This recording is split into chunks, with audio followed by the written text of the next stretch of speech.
Hello everybody, this is a Lighthouse Hall of Fame film from the European server. We're in Arctic region, standard mode, East spawn, with Sebastianpotachka in his VK 1602 Leopard.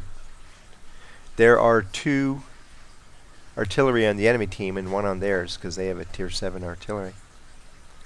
3 scouts apiece. Enemy team, mostly TDs. His team, a lot of heavies with a good mix of other tanks. So that once again, second film in a row, the Hall of Famers team has the better overall composition, while the enemy team is pretty much forced to play defense if they want to utilize their tanks correctly.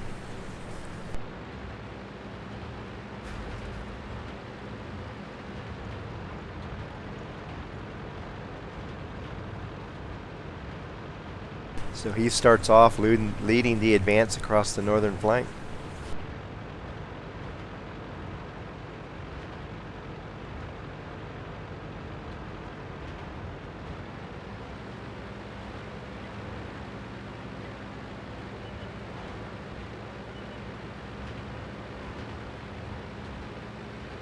You can see with his equipment he's set up to passive spot and snipe. But we're not really snipe because of his weapon. He doesn't have the long distance capability. He's good up to about 407 meters. Then it's just useless beyond that. But he is set up to passive spot, and the Leopard overall is pretty good at passive spotting because it's fairly small, has a good camo rating. Target acquired. Penetration. Gets a fire. Is it an early kill? Almost, not quite.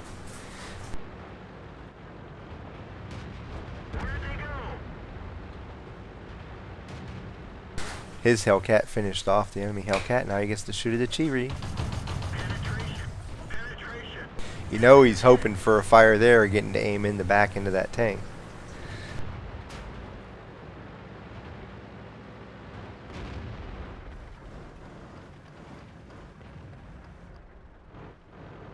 That 2801 is going to pass right in front of him. Penetration.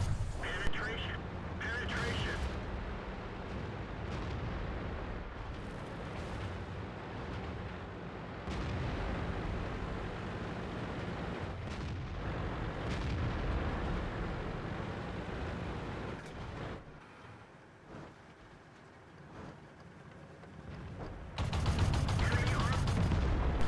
Bam!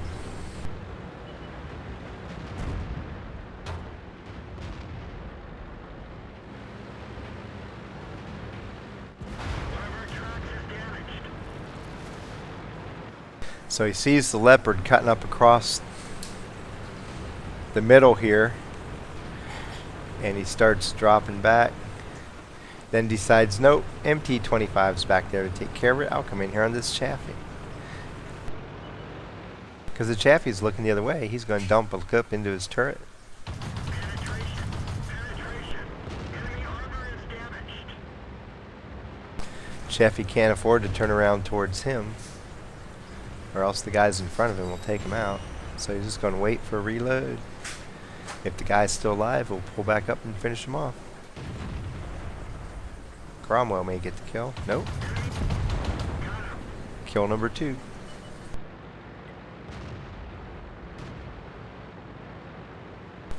Now he's going to come in and help out the MT-25 with the J Panther.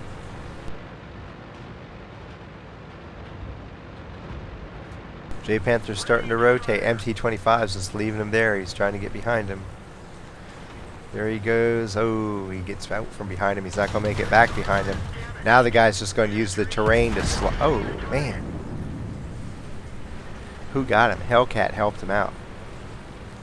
He, in his message to me, said that's the one mistake he made, was he got behind the J Panther and then he went too far and let the J Panther rotate around. That could have been disastrous for him if the Hellcat hadn't come in and got the kill shot.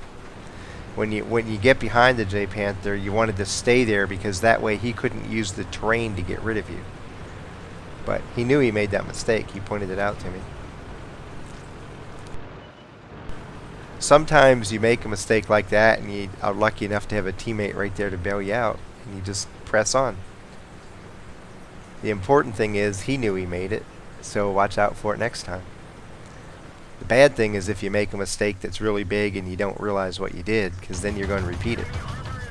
And that's one of the reasons we have these films, is so you can see what people do, and sometimes you see what people shouldn't have done. Target acquired. Usually on these, you see what people shouldn't have done when you watch the enemy players. But everybody's human and everybody messes up sometimes. Fortunately, he got away with it on this one. Ready to fire.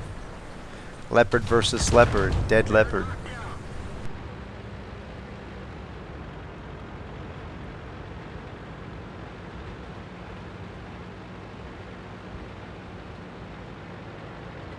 It's a close game. They're down one tank.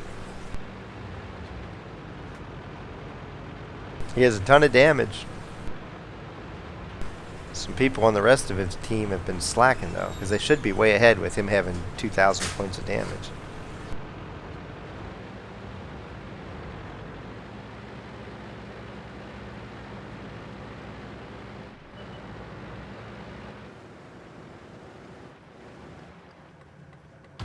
Penetration. Enemy armor is damaged. So he's going to shoot back up. Doesn't want that PZ-4 to hit him.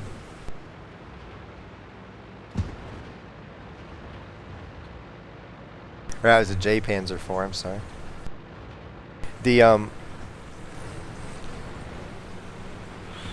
That tank can beat you up in a hurry, but he has a huge view range advantage on him.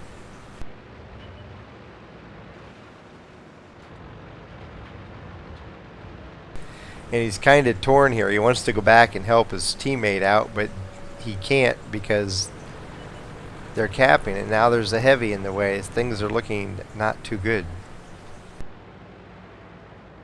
The Comet took care of the E-25. Hopefully he can get over here in time to help Sebastian out, because he's in a bad situation. He has to try to break up cap, but there's this heavy up here just waiting on him to move.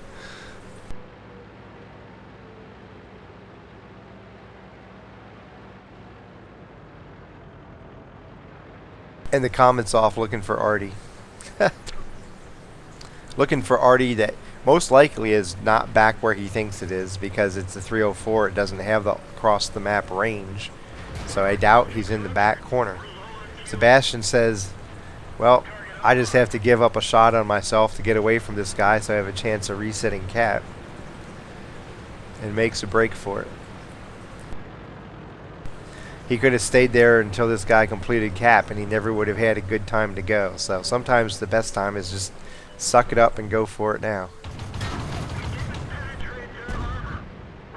He gets a needed reset, and now, unless the heavy joins him on cap, they have the advantage in the cap race. He'll probably have to get a reset. He has to worry about the heavy coming in from behind him. I don't know if the heavy's thinking like that. And he wants to reposition before he goes back up against the TD, because the TD is going to be sitting on him waiting. So the heavy's going over there to try to reset cap. Ready to fire. Got his turret turned around looking for him. Ah, and he dies. Now the heavy has 41 seconds to get to cap and finish the game.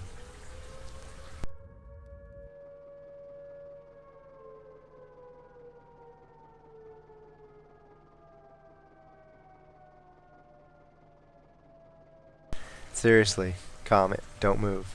And if I were you, I'd probably even move a little bit to the left. I don't know how the heavy's going to come. He has two choices. He's coming this way or he's coming this way.